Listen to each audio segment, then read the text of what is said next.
حدیث مصطفیٰ پر تم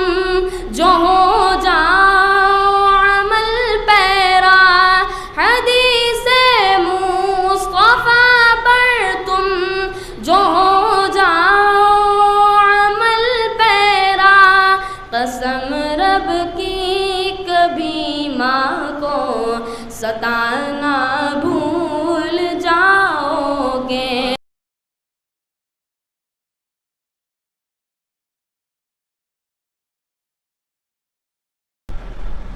السلام علیکم ورحمۃ اللہ وبرکاتہ۔ الحمد للہ رب العالمین، والعاقبۃ للمتقین، والصلاة والسلام على سید الاشرف الانبیاء والمرسلین، وعلى آلہ الطیبین الطاہرین، وأصحابه أكرمين الأكرمين أجمعين، أما بعد، فقد قال الله تبارك وتعالى في القرآن المجيد والفرقان الحميد، فأعوذ بالله من الشيطان الرجيم، بسم الله الرحمن الرحيم، إن الساعة آتية لا ريب فيها، صدق الله العظيم۔ قال الله تبارك وتعالى في شأن حبيبه تعظيما وتكريما، إن الله وملائكته يصلون على النبي يا أيها الذين آمنوا صلوا عليه وسلموا تسليما، اللهم صل على سيدنا محمد وعلى آله وأصحابه أفضل صلواتك وعدد معلوماتك وبارك وسلم۔ تمام حمد و تعریف اللہ رب العالمین کے لیے ہے، جو ساری کائنات کا خالق و رازق ہے، اور لاکھوں کروڑ درود و سلام آخر دو جہاں تاجدار مدینہ احمد مجتبی محمد مصطفیٰ صلی اللہ علیہ وسلم پر، جن کو اللہ رب العزت نے دونوں جہانوں کے لیے رحمت بنا کر بھیجا۔ حاضرین کرام، ابھی میں نے خطبے کے دوران قرآن مجید کی جس آیت کریمہ کی تلاوت کرنے کا شرف حاصل کیا، اس میں اللہ تبارک و تعالیٰ کا ارشاد ہے کہ بے شک قیامت آنے والی ہے، اس میں کسی قسم کا شک و شبہ ہی نہیں ہے۔ حاضرین کرام، قیامت نام ہے ایک دن کا جسے کہیں پر یوم الدین کہا گیا، کہیں پر یوم القیامہ کا نام دیا گیا، اور کہیں پر یوم الحساب سے تعبیر کیا گیا۔ اور قیامت کا مطلب یہ ہے کہ پیدائش آدم سے لے کر دنیا فنا ہونے تک جتنے لوگ پیدا ہوں گے اور اس دنیا سے رخصت ہو جائیں گے، قیامت کے دن اللہ تبارک و تعالیٰ پھر انہیں دوبارہ زندہ فرمائے گا، اور سب کو اللہ کی بارگاہ میں حاضر ہونا پڑے گا، اور اللہ تبارک و تعالیٰ ہر ایک سے اس کی زندگی کا ایک ایک سیکنڈ کا حساب لے گا، ایک ایک لمحے کا اللہ تبارک و تعالیٰ اس سے حساب لے گا، اور ثواب، نیکی کا بدلہ ثواب اور برائی کا بدلہ عذاب کی شکل میں دیا جائے گا۔ حاضرین کرام، اب سوال یہ پیدا ہوتا ہے کہ قیامت کب آئے گی؟ یہ وہی سوال ہے جو طائر سدرہ روح الامین حضرت جبریل علیہ السلام نے بارگاہ نبوی میں عرض کیا کہ متی الساعۃ یا رسول اللہ، کہ یا رسول اللہ صلی اللہ علیہ وسلم قیامت کب آئے گی؟ تو آقا نے ارشاد فرمایا کہ مسائل اعلم بالمسئول،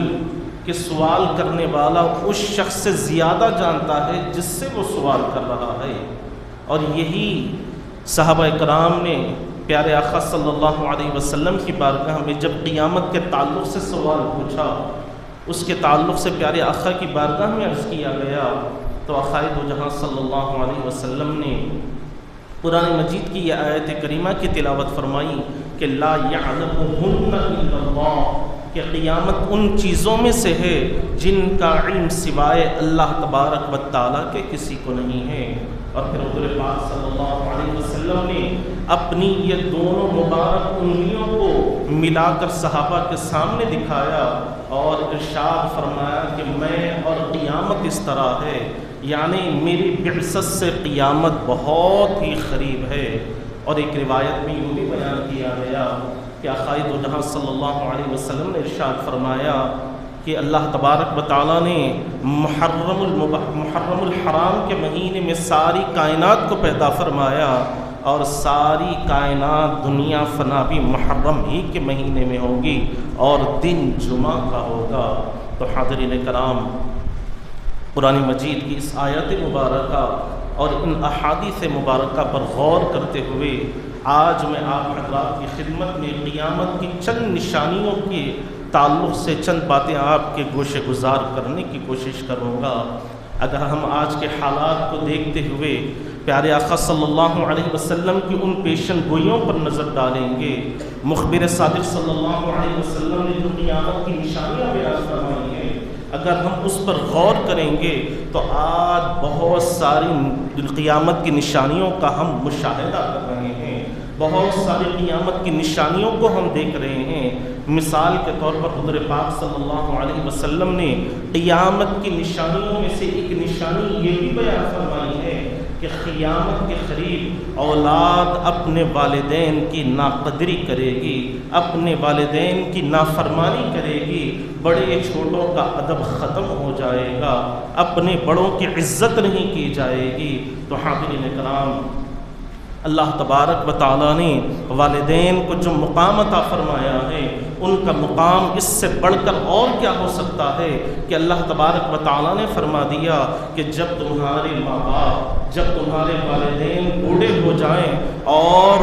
اگر وہ بڑھاپے کی عمر میں ان کی طبیعت میں غصہ زیادہ پیدا ہو جائے یا ضد زیادہ ہو جائے یا چڑچڑاپن زیادہ ہو جائے تو تم انہیں اف تک نہ کہو۔ تو آپ غور فرمائیں کہ اللہ تبارک و تعالیٰ نے قرآن مجید میں والدین کے ساتھ حسن سلوک کرنے اور ان کے ساتھ گفتگو کرنے، ان کے ساتھ بات چیت کرنے کے بھی تعلیم اللہ تبارک و تعالیٰ نے قرآن مجید میں عطا فرمائی ہے۔ لیکن جب آج ہم اپنے معاشرے پر غور کرتے ہیں تو بڑا ہی افسوس ہوتا ہے کہ آج والدین کی ناقدری کی جا رہی ہے، والدین کے ساتھ بد اخلاقی سے پیش آیا جا رہا ہے، والدین کے ساتھ بے ادبی کی جا رہی ہے، انہیں گالی گلوچ دینا اور ان کے ساتھ بد اخلاقی کا مظاہرہ کرنا، انہیں ڈانٹنا ڈپٹنا، ان کے ساتھ چیخ و پکار کرنا، ان کے سامنے چیخ چیخ کر زور زور سے باتیں کرنا، آج یہ عام بات ہو گئی ہے۔ آج یہ عموماً عام طور پر ہمیں یہ تمام چیزیں نظر آ رہی ہے، اور ہمارے معاشرے میں کچھ ایسے حضرات بھی ہیں کہ جن کے تعلق سے یہ دیکھنے میں آتا ہے کہ وہ والدین کے ساتھ اتنی بدسلوکی کا مظاہرہ کرتے ہیں کہ والدین کو مارتے پیٹتے ہیں، حتیٰ کہ انہیں گھسیٹ کر گھر سے باہر بھی نکال دیا جاتا ہے۔ حاضرین کرام، اللہ تبارک و تعالیٰ نے اور آقائے دو جہاں صلی اللہ علیہ وسلم نے والدین کا جو مقام بتلایا ہے اور جس طرح ان کی فضیلتیں قرآن مجید میں بیان فرمائی ہیں، اور آقائے دو جہاں صلی اللہ علیہ وسلم نے جس طرح والدین کی عظمت کا تذکرہ بیان فرمایا ہے، اگر ہم اس پر غور کریں گے تو ہمیں پتہ چلے گا کہ اللہ تبارک و تعالیٰ کی رضامندی اگر آپ دیکھنا چاہتے ہیں، اگر آپ یہ معلوم کرنا چاہتے ہیں کہ اللہ آپ سے خوش ہے یا نہیں، اللہ تبارک و تعالیٰ آپ سے راضی ہے یا نہیں، تو آقائے دو جہاں صلی اللہ علیہ وسلم نے ہمیں بہترین طریقہ بیان فرما دیا کہ دیکھو، جس سے اس کے والدین خوش ہے تو سمجھ لو کہ اللہ تبارک و تعالیٰ بھی اس سے خوش ہے، اور جس سے اس کے والدین ناراض ہے، ان میں سے کوئی ایک بھی ناراض ہے، تو سمجھ لو کہ اللہ تبارک و تعالیٰ بھی اس سے ناراض ہے۔ تو حاضرین کرام، اللہ تبارک و تعالیٰ کی رضامندی اور خوشنودی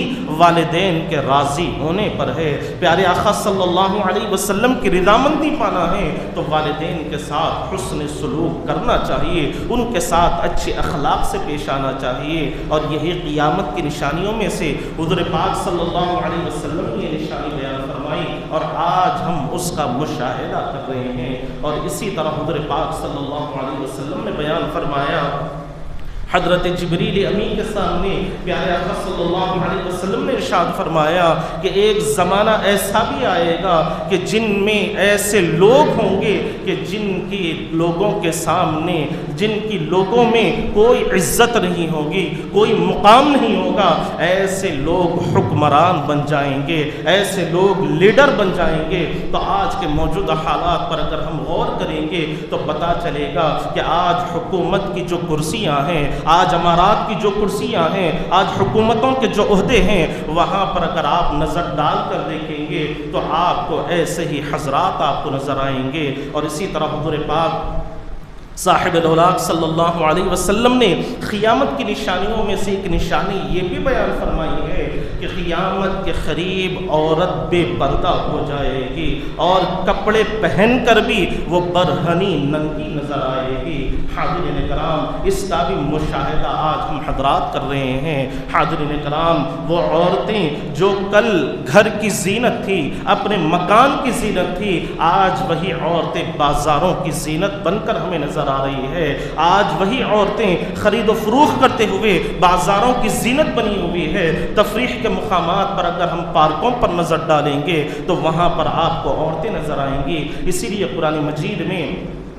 اللہ تبارک و تعالیٰ نے وضاحت کے ساتھ بیان فرما دیا کہ قل للمؤمنین یغضوا من ابصارہم، کہ محبوب صلی اللہ علیہ وسلم آپ مومن مردوں سے بیان فرما دیجئے، انہیں ارشاد فرما دیجئے کہ وہ اجنبی عورتوں کے سامنے اپنی نظروں کو نیچے رکھا کریں۔ اور اسی طرح اللہ تبارک و تعالیٰ نے قرآن مجید میں بیان فرما دیا کہ وقل للمؤمنات یغضضن من ابصارہن، کہ آپ مومن عورتوں سے بھی بیان فرما دیجئے کہ وہ اجنبی مردوں کے سامنے اپنی نظروں کو جھکائے ہوئے رکھیں، اپنی نظروں کو جھکا کر رکھیں۔ حاضرین کرام،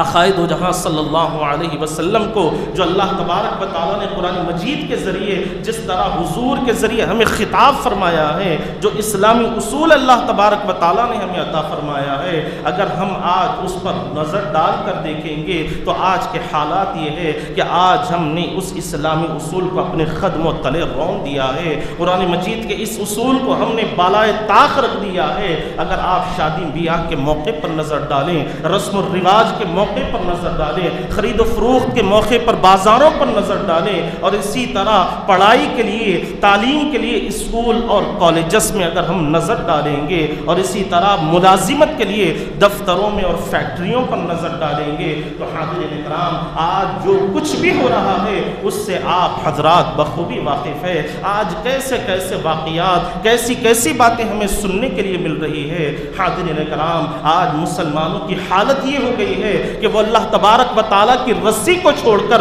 اپنی خواہشات کی رسی کو تھامے ہوئے ہیں۔ اللہ تبارک و تعالیٰ کی رسی کو پکڑنے کے بجائے آج کا مسلمان کا حال یہ ہے، آج کئی ایسے حضرات بھی موجود ہیں جو اسلامی تعلیمات سے واقف ہی نہیں ہیں، اور اگر کچھ واقف بھی ہیں تو وہ اسلامی تعلیمات کو نظر انداز کیے ہوئے ہیں، اسے بالائے طاق رکھے ہوئے ہیں۔ حاضرین کرام، کیا یہ کم ہے کہ ایک مرتبہ کا واقعہ ہے کہ حضور پاک صلی اللہ علیہ وسلم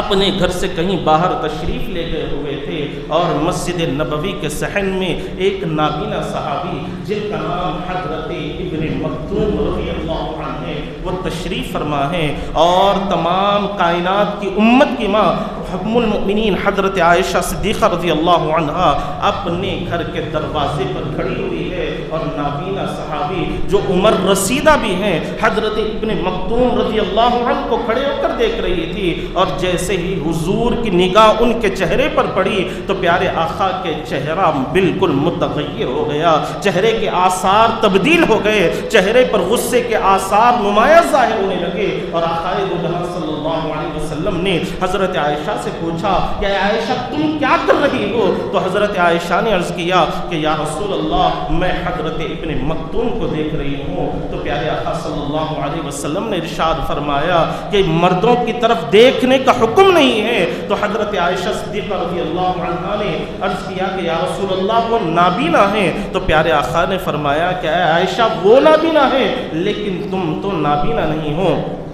اللہ نے تمہیں دیکھنے کے لیے آنکھیں عطا فرمائی ہیں۔ تو حاضرین کرام، آپ اگر اس واقعے پر غور کریں تو حضور پاک صلی اللہ علیہ وسلم نے ایک نابینا صحابی سے بھی پردہ کرنے کا حکم فرمایا ہے، ایک نابینا صحابی سے بھی پردہ کرنے کا حکم دیا گیا ہے۔ اگر آج ہم اپنے معاشرے پر نظر ڈالیں گے، اپنے خاندانوں پر نظر ڈالیں گے، اپنے گھروں پر نظر ڈالیں گے اور حاضرین کرام غور کریں گے تو آج ہم کس طرح شریعت کی دھجیاں اڑاتے ہوئے نظر آ رہے ہیں، آج کس طرح ہم شریعت کو بالائے طاق رکھتے ہوئے نظر آ رہے ہیں۔ حاضرین کرام، اگر آج لباس پر عورتوں کے غور کیا جائے تو ایسا لباس ہے کہ فیشنیبل لباس ہے، سیون بھی فیشن کی طرح لگا ہوا ہے اور کپڑا بھی بڑا ہی پتلا نظر آ رہا ہے، جس سے سارے جسم کا اندازہ بخوبی لگایا جا سکتا ہے۔ تو آقائے دو جہاں صلی اللہ علیہ وسلم نے اسی لیے تو پردہ کرنے کا حکم فرمایا ہے، یہاں تک بیان فرما دیا کہ عورت کی آواز بھی پردہ ہے، عورت خود پردہ ہے اور اس کی آواز کو بھی پردہ قرار دیا گیا ہے۔ اگر کوئی شخص آپ کے گھر کے دروازے پر آئے، گھر میں اگر کوئی مرد موجود نہیں ہے، عورتیں موجود ہیں، اور اگر کوئی آواز دیتا ہے تو عورتوں کو فقہ کے متعلق اس طرح عمل کرنے کا حکم دیا گیا کہ جب اگر وہ کسی اجنبی سے بات کریں، مجبوری کی حالت میں بات کریں تو اپنے منہ میں انگلی کو ڈال کر بات کریں، اس طرح محسوس ہونا چاہیے کہ کوئی بڑی عمر کی عورت بات کر رہی ہے، بڑی عمر رسیدہ خواتین بات کر رہی ہیں، اس طرح بات کرنے کا شریعت مطہرہ میں حکم دیا گیا ہے۔ حاضرین کرام، آج جو ہم مسلمانوں کے جو حالات دیکھ رہے ہیں، آج جو نوجوانوں کی کیفیات کو آپ دیکھ رہے ہیں کہ ہر طرف آج مسلمان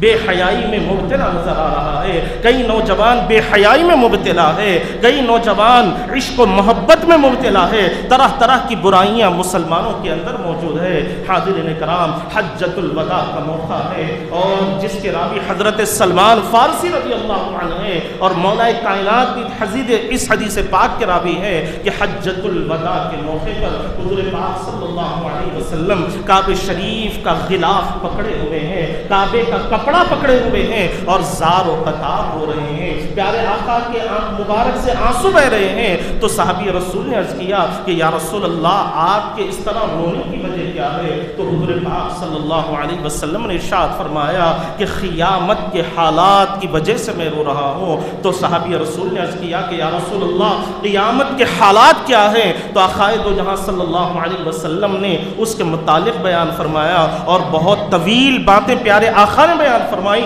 ان میں سے ایک بات حضور پاک صلی اللہ علیہ وسلم نے یہ ارشاد فرمائی کہ میری امت پر ایک زمانہ ایسا آئے گا کہ وہ زیارت الفاحشہ کے فتنے میں مبتلا ہو جائیں گے، زیارت الفاحشہ کے مبتلے میں اس میں گرفتار ہو جائیں گے۔ تو صحابی رسول نے عرض کیا کہ یا رسول اللہ، یہ زیارت الفاحشہ کیا ہے؟ تو آقا دو جہاں صلی اللہ علیہ وسلم نے ارشاد فرمایا کہ زیارت الفاحشہ یہ ہے کہ ایک وقت آئے گا کہ دعوت کرنے والا دعوت کرے گا اور ایک شخص دعوت میں شریک ہوگا اور ساتھ ہی ساتھ اپنی بیوی کو بھی لائے گا اور لانے کے بعد لوگوں سے کہے گا کہ تم میری بیوی سے جو کرنا چاہتے ہو حاصل کر لو، اس کے ساتھ تم جو کرنا چاہتے ہو میں تمہیں اس کی اجازت دیتا ہوں۔ اسے زیارت الفاحشہ کہا گیا ہے۔ جب یہ حدیث پاک ایک بزرگ نے لکھی تو بڑے تعجب کرنے لگے کہ کیا مسلمانوں کے اندر یہ بات بھی پیدا ہوگی، کیا اس طریقے کے حالات بھی مسلمانوں کے اندر پیدا ہو جائیں گے؟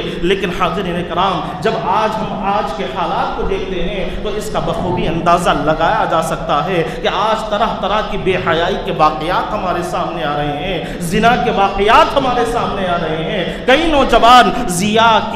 زنا جیسی بری بیماری میں مبتلا ہے اور زنا ایسی بیماری ہے، ایسی چیز، ایسا عذاب اللہ تبارک و تعالیٰ کا ہے کہ حدیث پاک میں آتا ہے کہ آقا دو جہاں صلی اللہ علیہ وسلم نے ارشاد فرمایا کہ اگر کوئی شخص زنا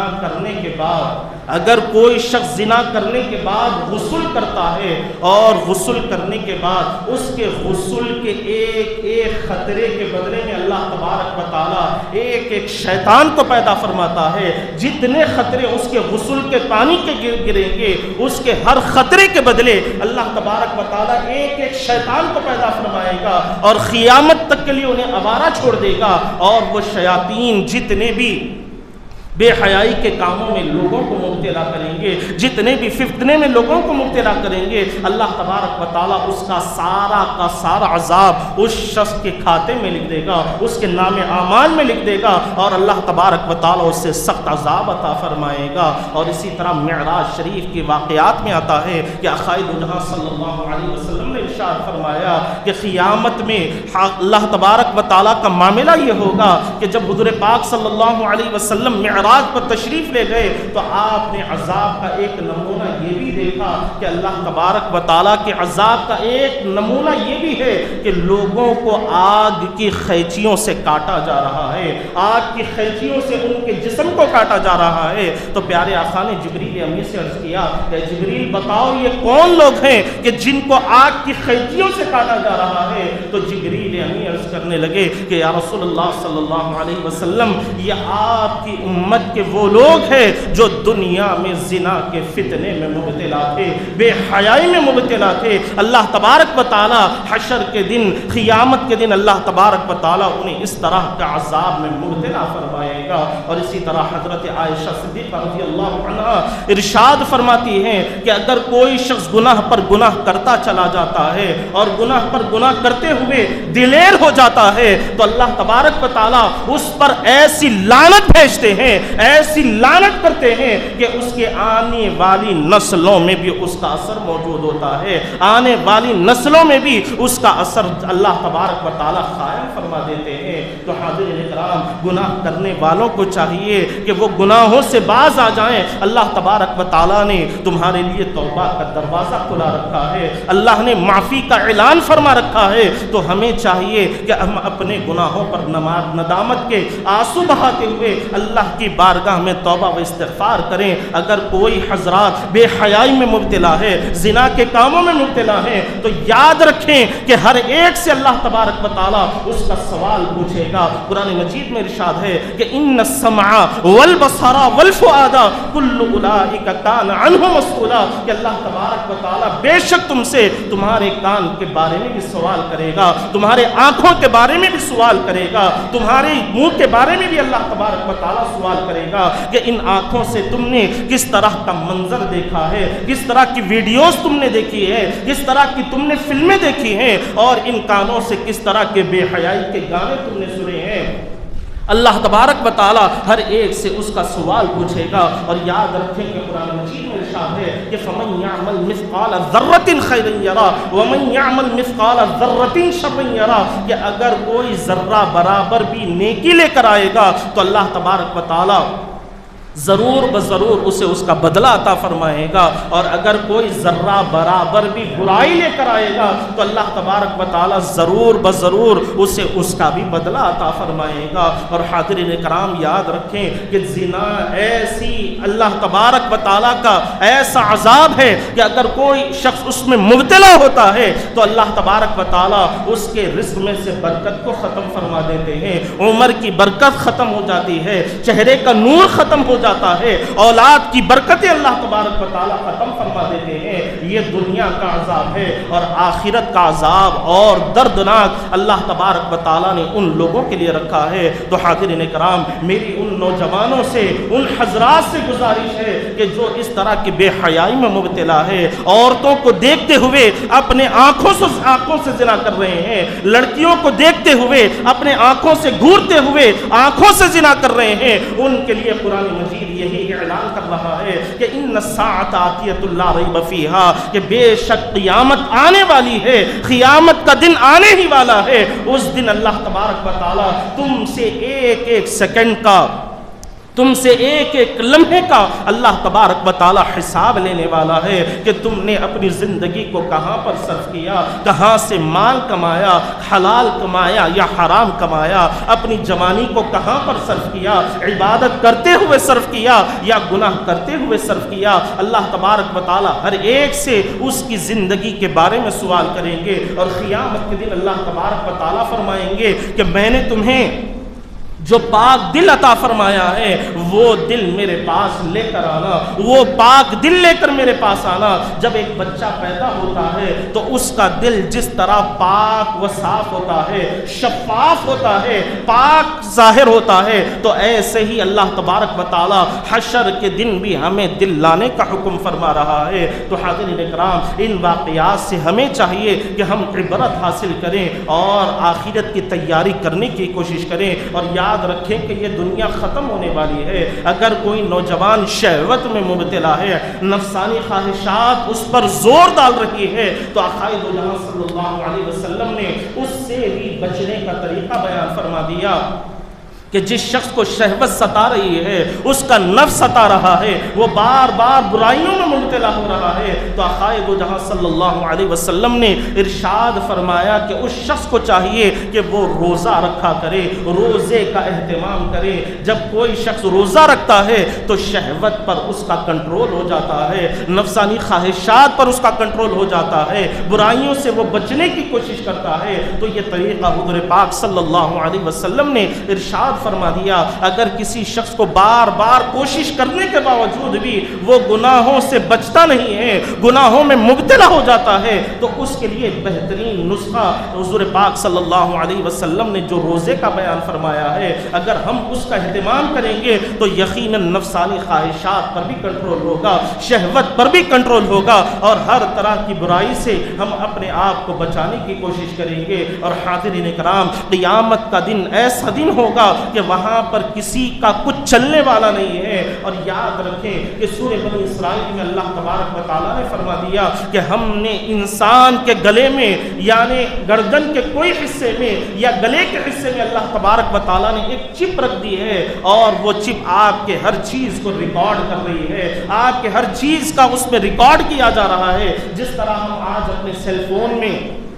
ریکارڈ کرتے ہیں، کال کرنے کے بعد جو کال ریکارڈنگ ہوتی ہے ہم اسے سنتے ہیں، اسی طرح کل جب میدان محشر ہوگا اور اللہ تبارک و تعالی حساب و کتاب لے رہا ہوگا اور بندے سے پوچھے گا کہ بندے تو نے فلاں وقت یہ گناہ کیا تھا، تو نے فلاں وقت یہ خطا کی تھی، میری یہ نافرمانی کی تھی، جب بندہ انکار کرے گا تو اللہ تبارک و تعالی اس کے سامنے اس کا سارا ڈاٹا پیش کر دے گا، اس کی زندگی کا سارا ریکارڈ اللہ تبارک و تعالی پیش کر دے گا کہ کون سے لمحے میں اس نے کون سی غلطی کی تھی، کون سا گناہ کیا تھا، کون سی خدا کی نافرمانی کی تھی، کون سے وقت میں بے حیائی کی تھی، کون سے وقت میں برے ویڈیو دیکھے تھے، بے حیائی کے کلپس دیکھے تھے، بے حیائی کی فلمیں دیکھی تھی۔ ایک ایک لمحے کا حساب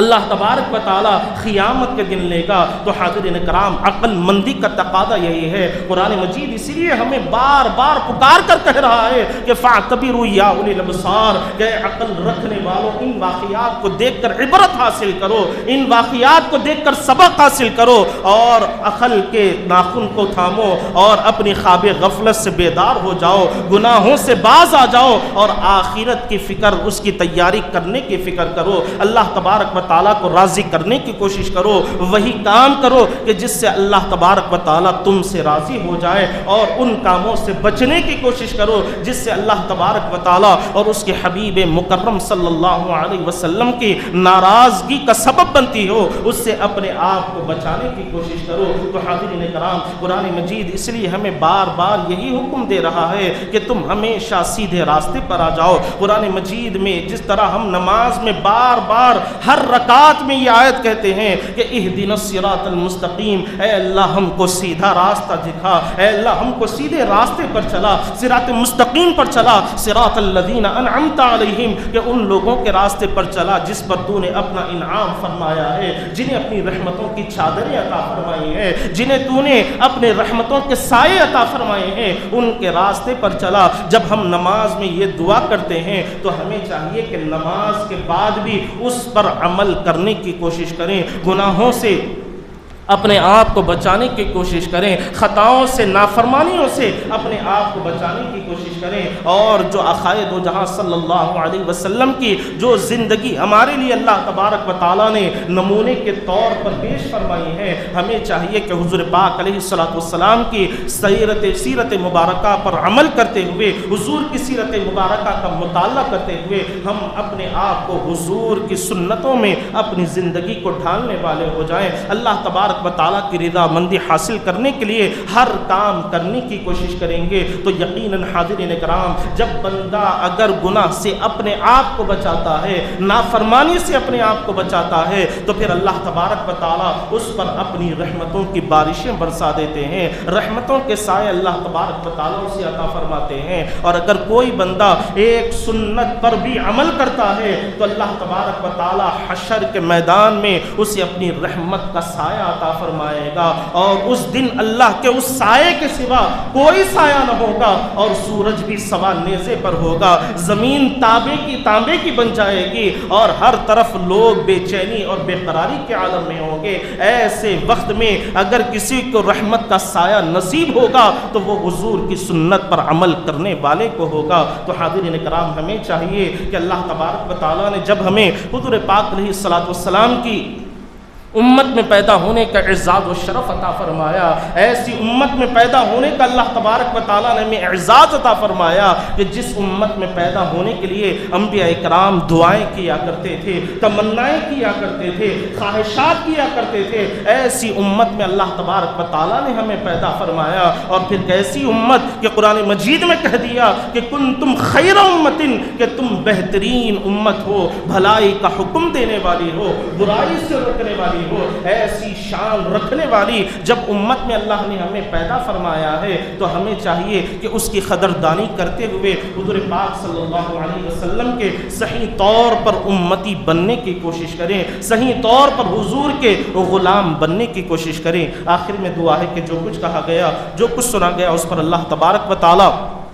ہم تمام کو عمل کرنے کی توفیق عطا فرمائے، اور اللہ تبارک و تعالی ہمیں وہی کام کرنے کی توفیق عطا فرمائے جس سے اللہ تبارک و تعالی اور اس کے حبیب مکرم صلی اللہ علیہ وسلم کی رضا مندی اور خوشنودی حاصل ہوتی ہو۔ وآخر دعوانا ان الحمد للہ رب العالمین۔